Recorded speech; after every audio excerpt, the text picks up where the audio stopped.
So இப்போ ஒரு ஸ்டாக்கை வாங்கணுங்கிற டெசிஷனுக்கும் நமக்கு நிறைய பேராமீட்டர்ஸ் இருக்குது. செல் பண்ணுறதுக்கும் நிறைய பேராமீட்டர்ஸ் பேஸ் பண்ணி நம்ம டிசைட் பண்ணலாம்.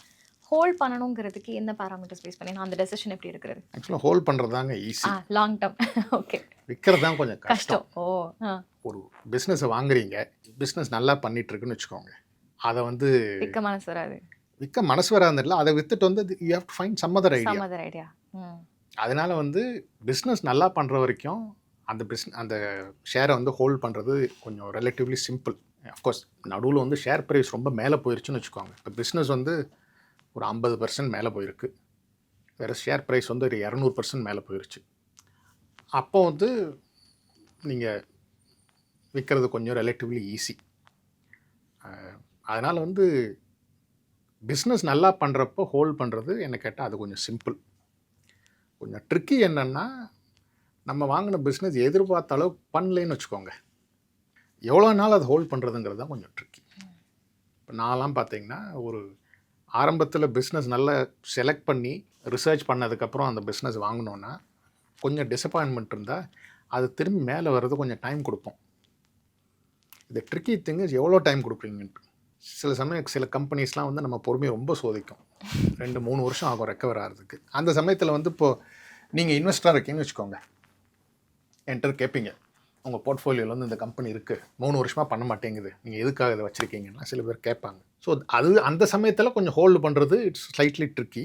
அனைவரும் நல்ல மாதிரி கம்பெனி பிஸ்னஸ்லாம் நல்லா பண்ணிகிட்டு இருக்கப்போ பண்ணுறது ஹோல்ட் பண்ணுறது ரொம்ப சிம்பிள். இன்ஃபேக்ட் வந்து சில நல்லா பண்ணிகிட்டு இருக்க பிஸ்னஸ்லாம் போர்ட்ஃபோலியோவில் பார்த்தீங்கன்னா 10 வருஷம் கூட வச்சுருக்கோம்.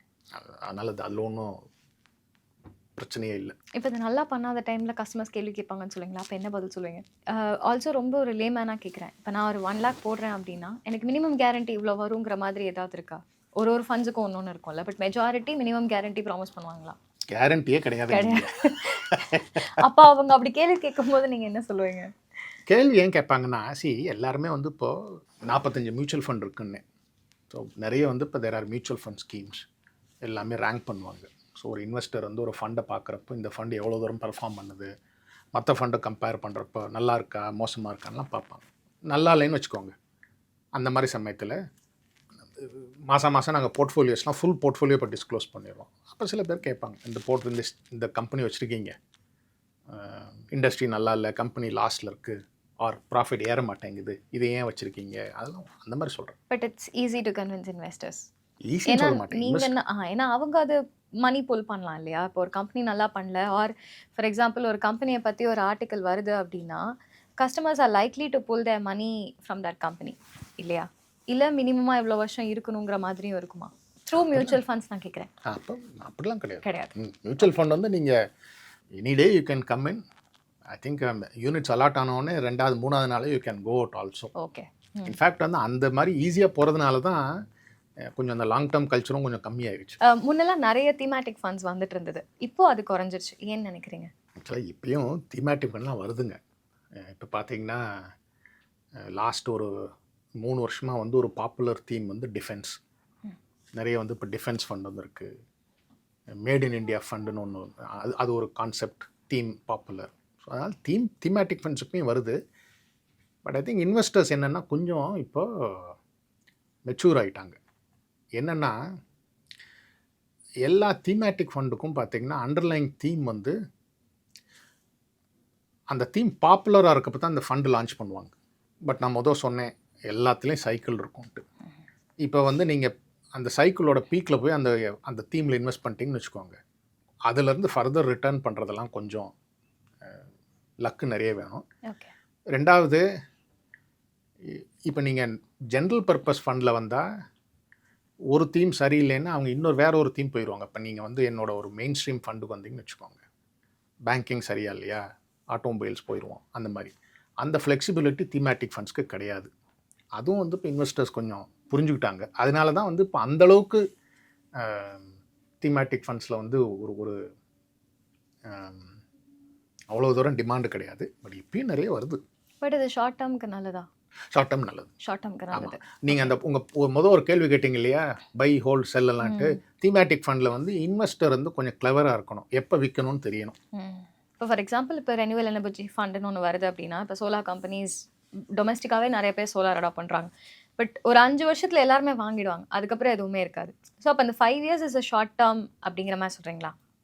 Is my understanding right? அது ஒன்று. ம். ரெண்டாவது பார்த்தீங்கன்னா, ஆஸ் அன் இன்வெஸ்டர் நம்ம வந்து சஸ்டைனபிள் ப்ராஃபிட்டில் இருக்க கம்பெனியில் பண்ணால், கம்பெனியில் இன்வெஸ்ட் பண்ணால் கேபிட்டல் நம்ம முதலீடு வந்து ப்ரொடெக்ட் பண்ணுற சான்ஸ் ஜாஸ்தி. நீங்கள் ஈக்விட்டி இன்வெஸ்ட்மெண்ட்டில் ஃபஸ்ட்டு அப்ஜெக்டிவ் என்னென்னா நம்ம கேபிட்டலை ப்ரொடெக்ட் பண்ணணும். அது ஃபஸ்ட்டு.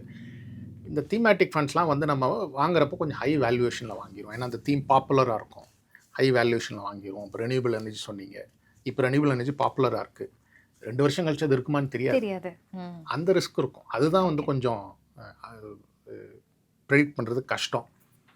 அதுக்கு தான் சொன்னேன், அந்த தீமேட்டிக் ஃபண்டில் இன்வெஸ்ட் பண்ணுற இன்வெஸ்டர்ஸ்லாம் they should have some self discipline. அந்த தீம் வந்து சன்செட்டுக்கு போகிறதுக்கு முன்னாடியே விற்கணும். அது எப்போ சன்செட்டுன்னு தெரியாது. அது நடந்து முடிஞ்சதுக்கு அப்புறம் தான் நம்ம வாட்ச் பண்ணிட்டே இருக்கணும். நம்ம சரி போதும். ஓகே, உங்கள் மிஸ்டேக்ஸ்லேருந்து எப்படி பவுன்ஸ் பேக் பண்ணுறீங்க யூஸ்வலி? ஒன்று, இந்த மிஸ்டேக்ஸ்லேருந்து பவுன்ஸ் பேக் ஆகிறதுக்கு organisation is also very important.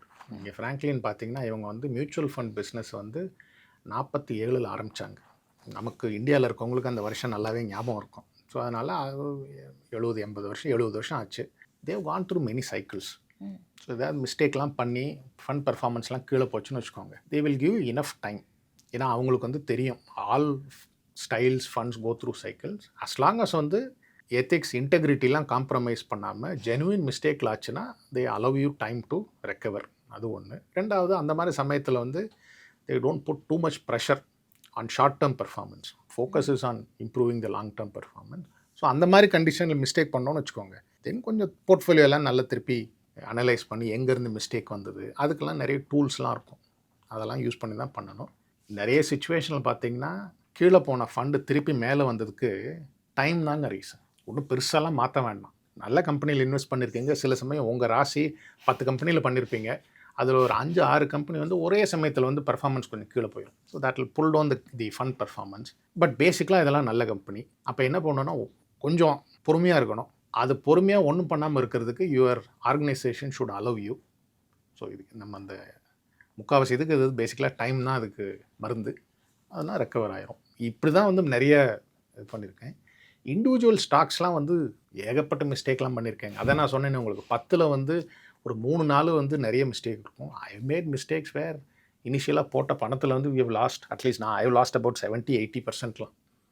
But as long as you keep that risk in control, top 10 ஸ்டாக்ஸில் இப்படி பண்ணால் வந்து வேலை இருக்காது. But as long as you keep those mistakes in control, it's this business gives you enough opportunity to bounce back. Thank you so much sir. Almost 1 மணி நேரத்துக்கு மேலே எடுத்துட்டேன். நான் என் டீமில் அடிக்கடி சொல்லுவேன், மேஜிக் 20 டீமில் எனக்கு இன்வெஸ்ட்மெண்ட் பற்றி எதுவுமே தெரியாது. ஸோ என்னோட கொஷின்ஸ் நிறைய லேமேனாக இருக்கும். யார் இன்டர்வியூ வராங்களோ அவங்கள ப்ரிப்பேர் பண்ணிவிடுங்க கொஞ்சம் அப்படின்னு நான் சொல்லிவிடுவேன். ஏன்னா இந்த இண்டஸ்ட்ரியில் எனக்கு அவ்வளோ தெரியாது. I'm just starting to learn. So என்னோட ரொம்ப லேமேன் கொஷின்ஸ்க்கு ரொம்ப பொறுமையாக ஆன்சர் பண்ணீங்க. So thank you so much. I learnt a lot. Thank you. Thanks for the opportunity. Thank you.